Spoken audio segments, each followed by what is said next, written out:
Good evening and happy Monday. Hey everyone, we got a gorgeous sunset across Central Oregon, and through the next couple of days, we're riding this calm and quiet weather pattern and with a little bit of warming until our next system starts to roll into the Pacific Northwest. I'm Darrell Winninger, Chief Meteorologist at Central Oregon Daily News, and we are about to do a deep dive into your most reliable forecast, starting off with what's happening right here, right now, what's going to happen through the next couple of days, and how that's really going to be impacting our weather pattern as we go forward, really what we can expect through the next several days. So you can't start with anything else. Look at these views across Central Oregon, that last little bit of light bringing us quite the show of color across the high desert. And we have all the different colors from blue to pinks to oranges to even yellows. And there are some cameras that have been zoomed in on a couple spots where there have been some pile burns or different things going on. So when we look at some of those other cameras across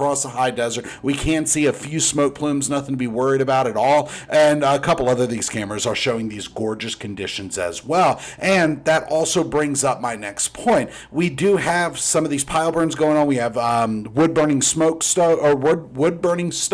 putting smoke in the air, and our air quality could be suffering from that through the next couple of days. So usually we only use these graphics during the summer, but this is a quick look at an air quality map that's blended. We have the DEQ data, which is from courtesy of airnow.gov, and it shows that surface contour where it's all in the green, good air quality. Those are your hourly averages. Meanwhile, each individual dot, that's a sensor from eSpace Labs in Bend. They put up a whole bunch of these air quality sensors across not just Central Oregon, but much of the state. Even if we zoom out, the cities will still be there, but if we zoom out, we can see where they have a couple of other sensors in the northeastern corner of Central Oregon, as well as right around Ashland, just south of Medford. But there's just two of them that are showing moderate air quality. And through the next couple of nights, it's something we're going to be tracking pretty closely, because along with the sunshine that a ridge of high pressure brings, there's also the potential for some reduced and quite possibly even poor air quality across much of the state. There's a series of air stagnation advisories that are in place,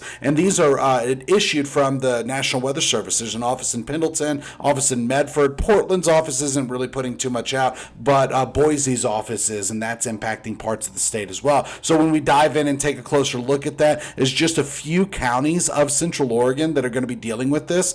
We do have parts of Jefferson, Deschutes, and Crook County. To our north in Wasco County, as well as to our south in Klamath and Lake counties, this is also going to be an issue. And this is mostly because of the broad ridge of high pressure that's going to be impacting us. High pressure usually brings the three S's. Sunshine, which means very little cloud cover. Stability, not enough moisture or energy, I should say, to develop any systems over the region. And subsidence. Subsidence is the key one here, because subsidence really means that the atmosphere is pushing down on the surface. That's why we call it high pressure, because the pressure is highest at the surface because the atmosphere is pushing down. And that subsidence, coupled with the other environmental conditions we're expecting, could lead to periods of reduced or even poor air quality. But just to look at one more network of air quality monitoring stations, and it looks like there are a couple that are showing poor air quality, but overall not too bad. These are the purple air sensors. So when we go ahead and look at cameras across the high desert, what we're seeing at the road, the surface level, is around Lapine. We could be getting some slick spots tonight. It looks like some slick spots out there right now. Not too bad at Lava Butte or any of the other Tri-County cameras, but when we look out towards the passes, what we are seeing is most of the roads are not showing snow on the ground. A little bit of snow around Government Camp. Looks like people are coming back from the mountain. And a couple of the roads are a little wet, and that's because of some melting. Where we've had this melting, that's where we are looking at the potential for some of a refreeze overnight. So not so much in our lower elevations, save Lapine, Three Rivers, Sun River. That's where we could be getting a little bit of a refreeze, but also the potential of freezing fog is going to be there. And we're going to talk about that and much more here through the next couple of minutes. But as of right now, there are some light clouds. None of these clouds, we saw them in the cameras as well, they're not bringing any precipitation, but they are making for quite the spectacular show. As the sun is setting, we got a lot of gorgeous colors out there. So when we go ahead and just look at other conditions, because right now you're looking at satellite and radar. This is infrared and visible satellite blended together. As the sun sets, we can't use visible satellite anymore, and there's a little bit of radar. Closest precipitation is over Washington. Now let's switch gears just to infrared satellite imagery, and this is actually showing there's an enhancement on it to really pull out those tall clouds, and tall clouds are indicative of development and vertical development, and quite possibly even some thunderstorm activity in other parts of the country. But for us, it's just low-level cloud cover. There are a few mid-level clouds coming up the west slopes of the Cascades, soon to cross over the crest of the mountains. None of them are bringing much at all in the way of precipitation. And when we look at the bigger picture, there's a broad ridge of high pressure that has been impacting us the last couple of days, and you can still see it. It's flattening out right now, and it's right over the coastline. As that continues to flatten out, we'll start to see a little bit more cloud cover each day, but we have one more round of sunshine across the high desert, and that's going to be tomorrow. By Wednesday, we start to see changes. By Thursday, our next system rolls in. Really, Wednesday night on New Year's Eve, we're looking at the chance of some showers. Outside of that, there's a low pressure over the Gulf of Alaska, and that is producing waves of moisture. Wave after wave of moisture has been pushing into the region, but our high pressure has been whopping that down. And what that means for us is that it's flattening the high pressure, but it's been keeping us from getting much more in the way of precipitation. Now, switching gears to water vapor, very similar to infrared, but this one just shows how much moisture is in the vertical column. And what we're seeing is that these clouds that are rolling in between Portland and Bend over the Cascades aren't packing much of a punch at all. And there is a little bit of moisture that's going to continue to roll into the region, almost a conveyor belt of moisture coming down into the subtropical regions. And if that was centered over the coastline, we'd be calling it an atmospheric river. In fact, that is going to be an atmospheric river for Canada and maybe parts of Washington, but the high desert not really getting that moisture until we get to Wednesday night at the earliest, Thursday at the latest.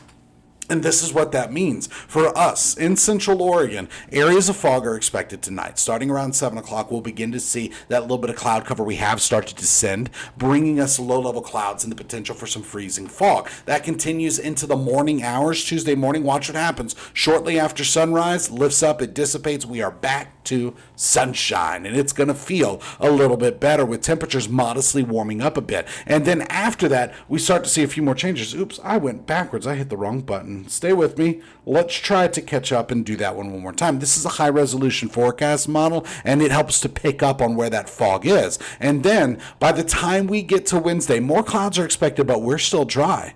By Wednesday night, look to the south, just above that banner at the bottom. You can actually see some of those showers coming in from Klamath and Lake counties, and even getting over to Harney County, and that's pushing up to the north. Now, when it comes to relative humidity, we're looking at this really closely tonight because of that potential for fog. When relative humidity gets above 90%, that's when we're looking at some fog really developing. As of right now, it's not too bad. A couple spots getting close, just not quite there. Some of us still dry, and that's because of that high pressure and the subsidence that comes with it. Meanwhile, today, look at this. Temperatures topped out in the 40s with a few 30s on the map. Now, for right now, we're almost at freezing for several spots on the high desert. At freezing already. Look at Sisters, 29 degrees. Madras, 30 degrees. But almost freezing at 34 in Sun River, Bend, Redmond, and Prineville. It's 36 degrees in Warm Springs, 39 in Lapine, and 40 in Paulina. And this actually represents temperatures that are close to where we were 24 hours ago. We're actually running between 4 degrees cooler and 6 to 7 degrees warmer than we were this time on Sunday. And so a little bit on either direction. Now, when it comes to temperatures tonight, we're going to be well below freezing. This is hard freeze territory, and we are looking at temperatures falling back into the 20s, and then some teens are going to be possible for lows, especially in our highest elevations. By Tuesday afternoon, midday and afternoon hours, we warm into the 40s briefly, and then back into the 30s. So we are going to be picking up a little bit more, and we stay dry through Wednesday as well. And these graphics should be switched. Let me go ahead and switch this for you. We will come back to this one. I really want to show you that temperature trend as it is day by day. We pick up a little bit more Tuesday and then again on Wednesday. By Wednesday night, rain starts to roll into the Pacific Northwest, including the high desert, Central Oregon. And then by Friday, temperatures start to rebound. Now, there's still a chance of some precipitation after Thursday's system rolls out of here, but another system rolls in Friday night going into Saturday. That one drops our snow levels too. So between now and Thursday at 11 p.m., many of us are going to get wet. Most of this starts up early Thursday morning before sunrise, continues through the day. Some spots on the high desert, maybe just getting a few sprinkles. And then here's how we time all this out, because it's going to come in waves of moisture. This is when we're getting back into an active weather pattern just in time for the new year. So your forecast model, one we typically use on air, shows that as of this evening, there is a little bit of cloud cover, just not a lot. By 11 o'clock, even less cloud cover over the high desert. Overnight, some pockets of fog develop. Inside those areas of fog, we could be expecting some parts of the Tri-County area to get a little bit of freezing drizzle, maybe a little bit of flurry activity. But then by tomorrow, it lifts up, it dissipates, that fog it is, and then we're back to sunshine. By Wednesday, more clouds. Some overnight fog again, then more clouds. By Thursday, Wednesday night and Thursday, that's when shower chances start up. Scattered showers are expected through Thursday, and by Friday, lower rain chances as we're sitting in the warm sector of this next system, but there's still going to be a chance of some showers even on Friday. In fact, that rain chance continues into this weekend as well. So let's look at the long-range forecast model. This one is the GFS.